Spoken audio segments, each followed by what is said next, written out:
This is like a hard question for you to answer, but this is an unfiltered way. You don't have to like sugarcoat it. What makes working with me not so easy?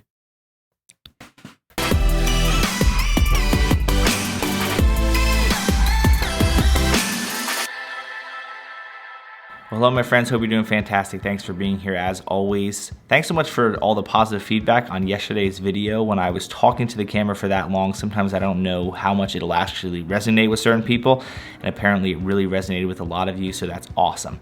But because I ended up doing that as the video, I realized that I made a whole intro thanking a guy named Michael Drowley, who I'm going to tell you more about in a second, and then I ended up not using it, and I forgot that I recorded that. So I want to first start off this video and just say thank you very much. Michael Drowley, or Drowley, or I apologize, I don't know how to actually pronounce your name, but you have an amazing accent. He's from Australia, and he's just a really, really cool dude, and I want to say thank you to what he did for me on my channel, that I have all new artwork, and you might see the new little watermark thing. Is it like over here on the screen or something like that? Anyway, he created a super nice guy, so I just want to say a special thank you. I'm going to put his link down below to his YouTube channel. I highly recommend that you go and check it out and subscribe, not only to show him appreciation because it was super nice of him, but if you're into video production, which you probably are if you follow my channel, he does a lot of stuff about that as well. He does camera reviews and he does some behind the scenes stuff of what he's working on, and it's another channel similar to mine that I think you'd like to just learn a little bit more about. Go subscribe to his channel, say hello to him. I'll also put his Instagram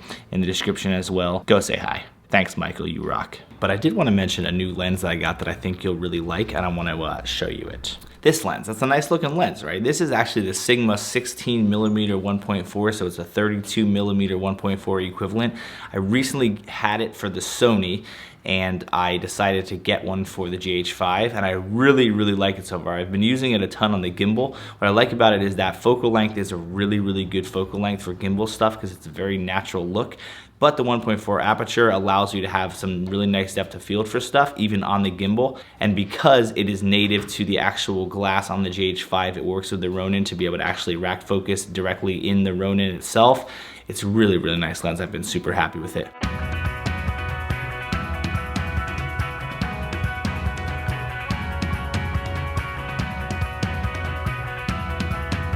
Out here today filming a little review of the Osmo Pocket and the GoPro. Two pretty cool little cameras. So be on the lookout. That'll hit the channel in the next couple of days probably. Pablo here. We got Mindy here.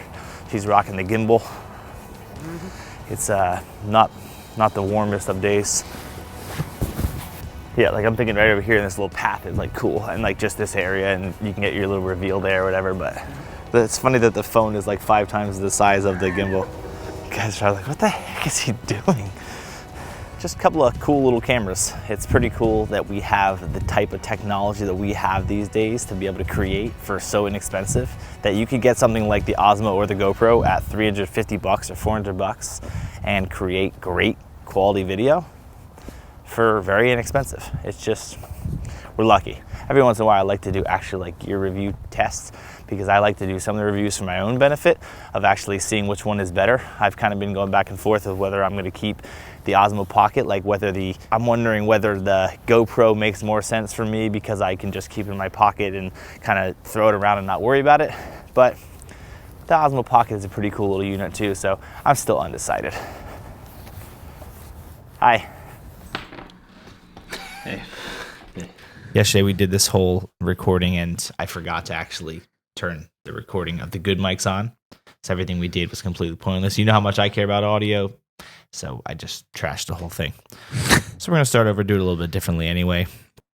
And we're going to start this podcast off in a funny way because I mentioned something recently on a video that was me saying I'm not necessarily easy to work with. And someone said, well, what do you mean you're not easy to work with? And so I figured, who better to ask than the guy that's worked with me the longest?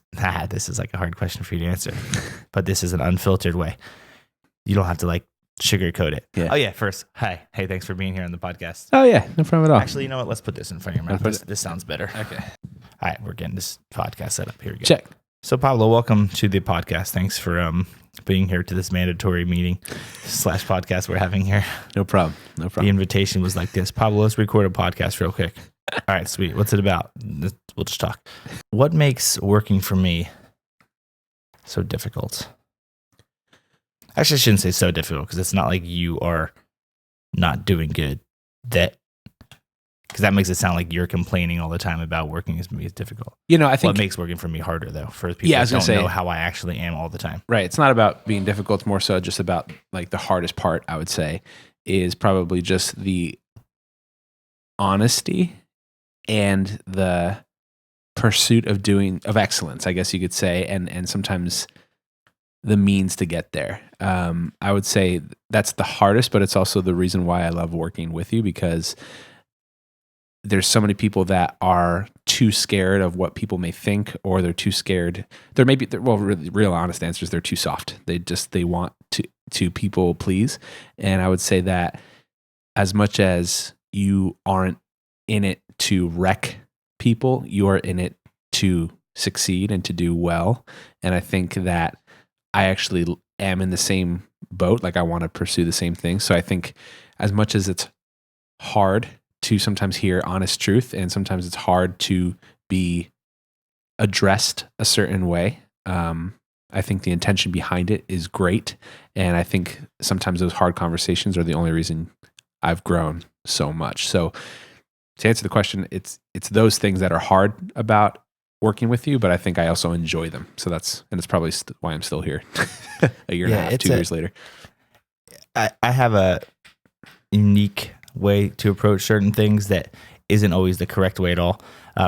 Obviously, one of my downfalls, for those that don't know me on a regular basis, like actually interact with me, you know me on a camera, and I think I'm the same way on the camera, but the difference is you don't see me 9 hours a day.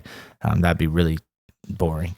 But I'm very direct with things because that's the way that I like being approached. I don't like when people beat around the bush with anything. I like, if there's something that needs to be addressed, I want it addressed, and doesn't need to be sugarcoated. Like, if something sucks, I like when people are just like, hey, that sucks, let's work on that. I'm like, okay, that saves a lot more time than you'd be like, so this is good, I really like this is really good, and this is nice, and this is nice. One thing we need to work, I'm like, you're wasting my time. What sucked? Like, let's fix that. Like, let's just get to it. Right. But I'm realizing that obviously the traits of good leadership is also understanding that not everybody responds the way that I do to things.